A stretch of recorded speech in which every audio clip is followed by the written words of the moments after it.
Hello everyone, we're back once again. I am Tim, I work for Golf Cart Garage. Golf Cart Garage provides a service called Gearheads on Demand.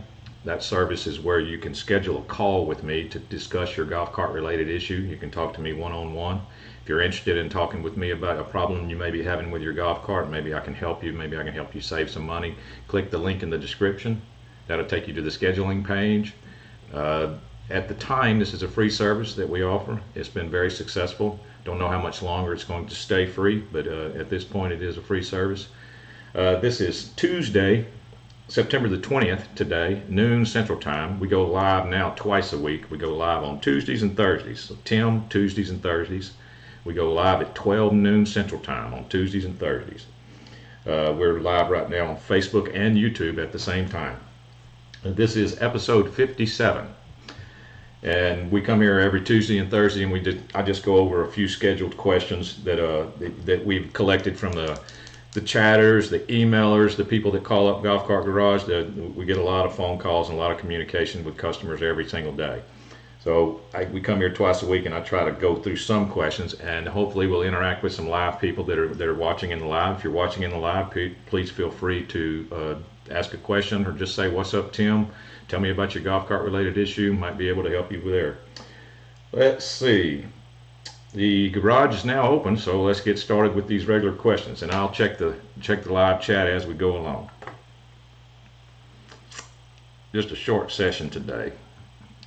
This is from Bill. He's got a powerwise charger, have an EZGO 36-volt car with 6 interstate batteries dated 12 of 99. So that's basically January of 2000. So you're looking at, right off the bat, your car is 2.5 years old at this point. Your batteries are 2.5 years old. The cart was used when I bought it in the spring of 2021. It has always pulled about 3 amps on the powerwise charger when recharging after neighborhood rides. I always make sure it stays fully charged, and it is always charged to about 40 volts. Okay, there's red flags already here in this question. Last week we took it to a regional sporting clay 3-day tournament and really gave it a workout each day. However, when I would plug in the charger at the hotel, it never went above 3 amps, and 11 hours later it would be showing like 37 to 37.5 each morning. I charged it for about 20 hours and it reached 40.1 volts. The charger has never gone above 3 amps since I have owned it. What are your thoughts?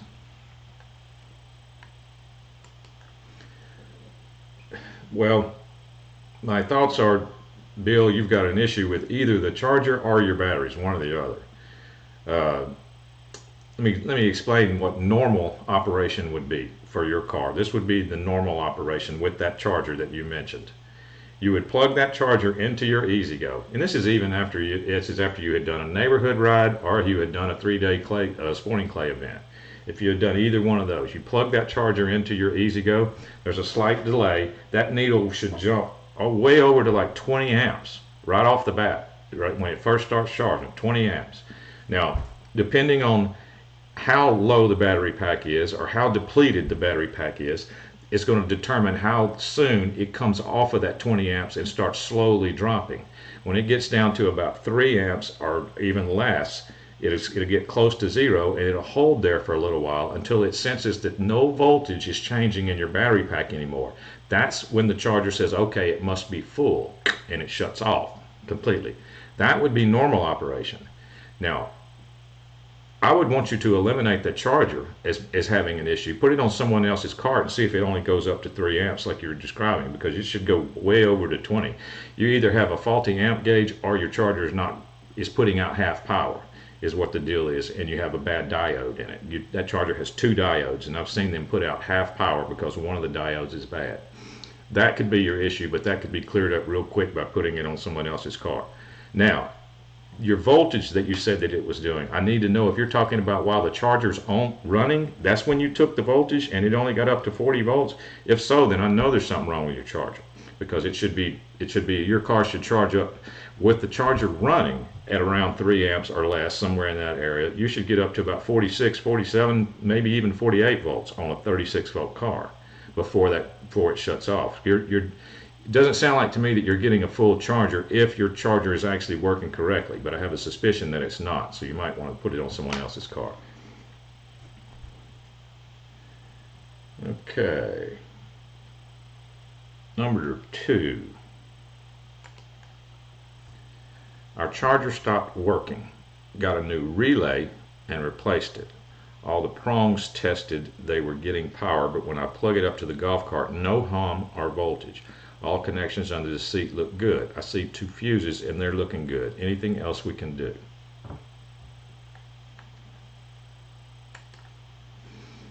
Well, I'll tell you the most common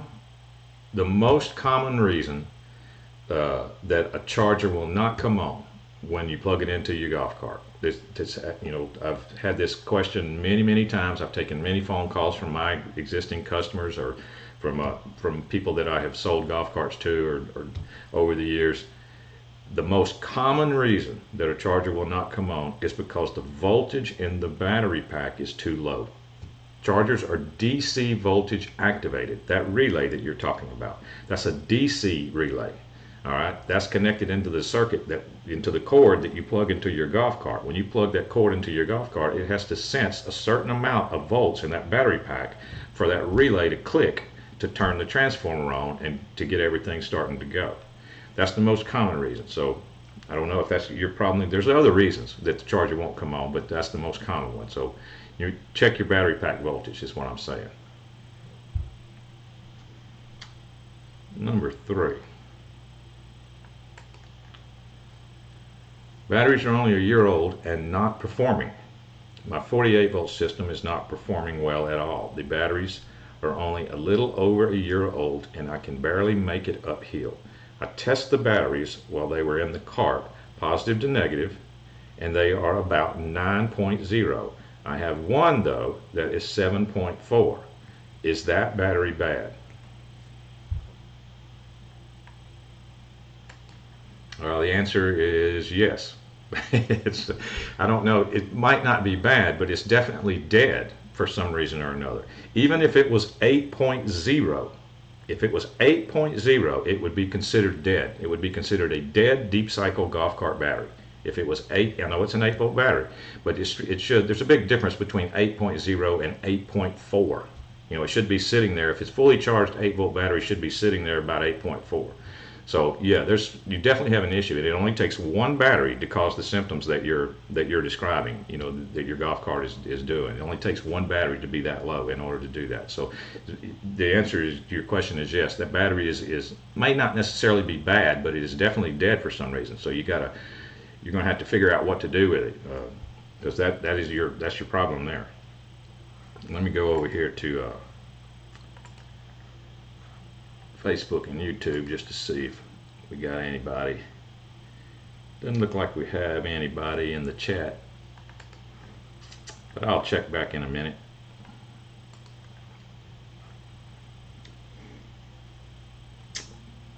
Number 4. I have a 2001 EZGO TXT. I ordered the front heavy-duty shocks and I'm having trouble installing them. Am I supposed to compress them before I install?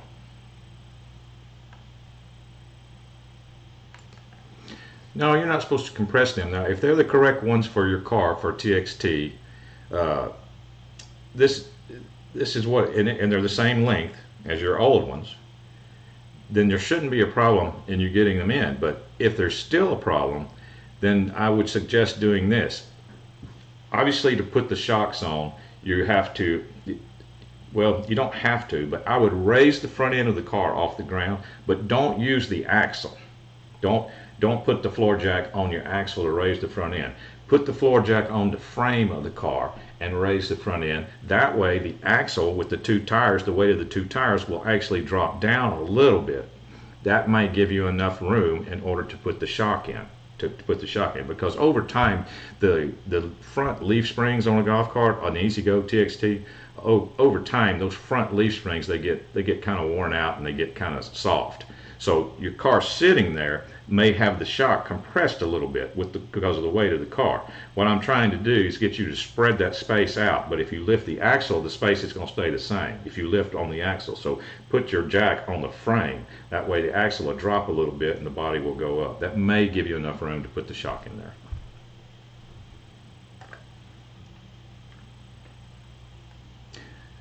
Number 5. 2019 EZGO Elite Lithium. The headlights have stopped working. I checked the fuses, can find, and they seem to be intact. Looking for advice on how to better troubleshoot this issue. It would help if I could get a wiring diagram for the cart.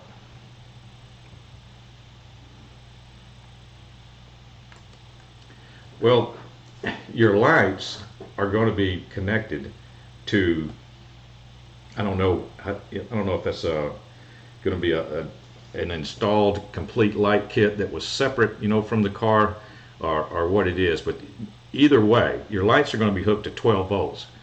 And there's no way that you can find 12 volts inside that lithium battery pack, so they must be using a voltage reducer. There must be a voltage reducer in your car that your lights are using to get 12 volts. So you need to verify first that the voltage reducer is actually working, that it's working. That it may have been a box or something or one of those fuses that you found, but it may not be putting out any volts to your headlights. You could put your voltmeter on one of your headlight connections, in the front, or your taillight connections, and turn your lights on to see if you're getting any voltage back there. But I would suspect that you are not, because the voltage reducer is not working for some reason.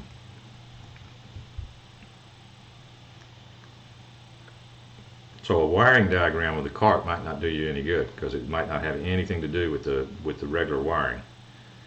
Let's see, we'll come back and do number 6. Let's see, in YouTube we got Thomas Mack. What's up, Thomas Mack? I have a 2011 drive with a Jake's 3-inch spindle lift, 12-inch wheels, 22-inch all-terrain tires that looks similar to a 𝗏𝘃𝗃𝗃 8 all-terrain. Cool, I like those 𝗏𝘃𝗃𝗃 all-terrains, they look good. It feels like it drifts a little from side to side above 15. I really don't have a flat level spot to check my toe, but it appears to be about 1/4 inch to 3/8 inch. Do you think I need to make the toe gap smaller? Tire pressure is 12 pounds. Well, yeah, I do. 1/8 inch is the correct toe in. But this is what you can do. Go back to my other screen. This is what I would do. 1/8 inch toe in is a little bit hard to set if you try to set 1/8 inch toe in. So what I do at first, I just set it even. I do eventually go to 1/8 inch toe in. I set the toe in even, just straightforward even. Then I go drive the cart and see if that does anything to your problem. If it makes your problem worse or makes your problem better, then just don't lock it down at even. Don't lock your tie rods down. Not completely, just because what you're going to do to get 1/8 inch toe in is you're going to set it even first, and then you just grab your tie rods and turn them both just a little bit, and you'll see the front tires move in, because 1/8 inch is a very small amount.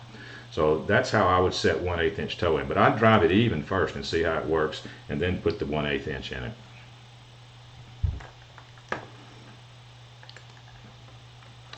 Let's see.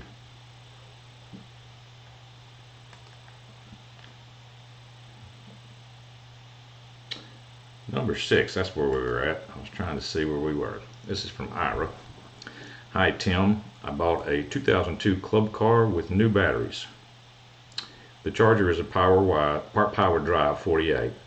When I connected the charger to the cart, it charged until the batteries were fully charged. Tested batteries with a voltmeter, 57 volts.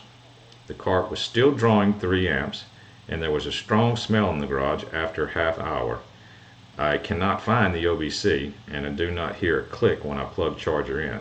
This is my first experience with golf carts. I have used it several times for short trips, and the batteries charge up after each use. Is there something I should be concerned about?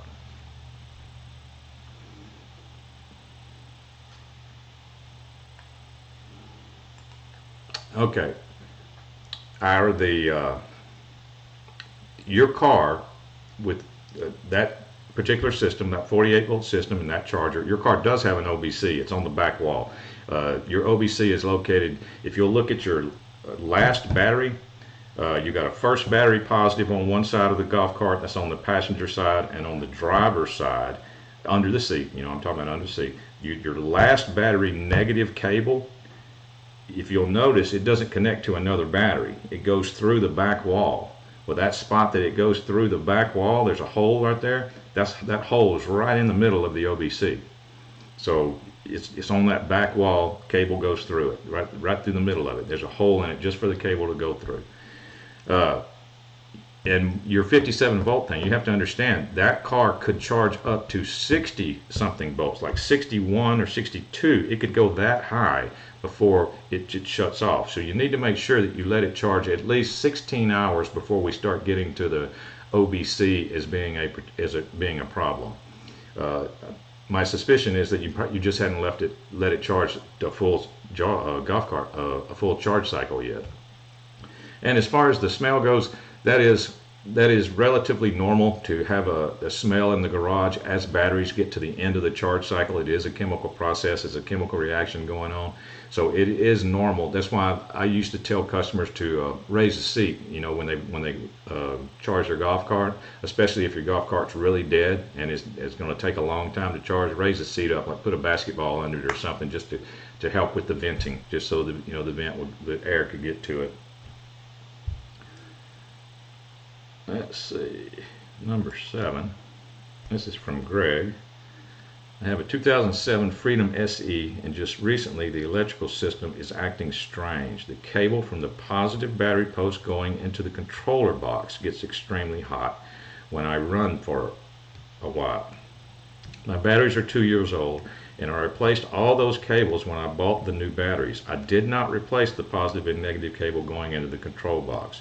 No other cables get hot. Is this just a cable issue, or do I need to replace the solenoid and or controller? Well, I can assure you, Greg, that that is just a cable issue, just like you said, because that's one of your power wires, just like one of the ones you replaced on the battery. So just replace that one that's getting hot. That's what you need to do when you do any type of upgrade, or you do any type of performance upgrade on your cart. A lot of people think they have to hurry up and replace their cables. Well, if your cables are not getting hot, any of them, or your big cables aren't getting hot, going to a bigger one's not really going to do you any good. If they're not getting, the only reason you would need to go to a bigger one is if they're getting hot. Or now that one, I'm not saying go to a big one. I'm just saying replace it with the same size as the rest of your cables, because they're all in the same circuit. So if it wasn't a cable issue, they would all be getting hot. So just replace that one cable and you should be good. That was number 7. Go check on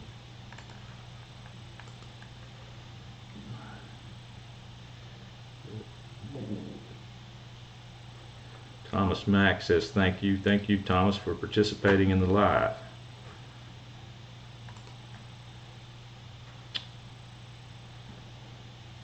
Let's see, number 8 is where we're at. My batteries won't charge. Cart runs a few feet and stops. Makes clicking sound. Batteries might be 10 years old. It's a GEM car.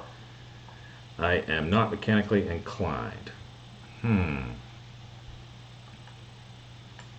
Well, the batteries are, you're saying that you think the batteries are 10 years old, and the cart goes a few feet and stops and makes a clicking sound. Well, that clicking sound, just driving a few feet and the clicking sound, that is definitely a symptom of bad batteries, or worn out batteries, or not charged batteries, So, and the fact that you think they're 10 years old, that tells me that's most likely the issue. The good news is that your cart will probably be fine with a new set of batteries, because if it's doing what you said and the batteries do turn out to be bad, then that's probably all that's wrong with it.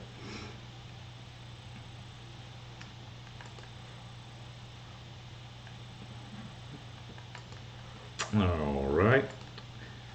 Looks like we've got one more question for today. Question number 9. This is from Kelly. Batteries are barely a year old and they have no power on heels and smell like rotten eggs when charging. They also will not even last 9 holes. Well, let's address the rotten egg question. There was a time in my life where I worked for a lot of different golf courses, and I spent a lot of times in the cart barns. You know, all golf courses have a cart barn where they house all their cars, and then all their chargers, you know, are hooked to all the cars in the same building. So it's usually a covered building, and it's got walls and everything. So you talk about rotten eggs. You should smell what it smells like when you walk into that situation when you have 50 to 100 cars on charge, and because there is a chemical reaction that happens in the batteries, and it does put off a smell. Now, I can tell you this. Also, from my experience, it's always recommended to use distilled water in your batteries.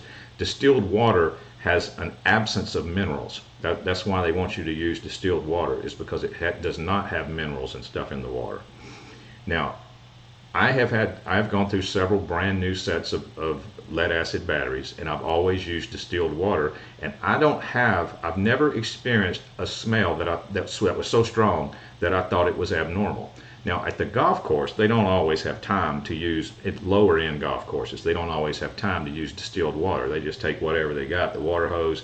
A lot of golf courses have wells on the property. They use well water. That could be full of minerals. That could be adding to the smell. And the reason I say that is because I never have experienced a smell problem when I know that I have been using distilled water from the very beginning of the batteries. I've been only putting distilled water. So a slight smell is normal. You know, if it's a very, very strong smell, then start using distilled water and see if that helps. And like I said earlier, always vent the golf cart while you're charging. Let the air get to it.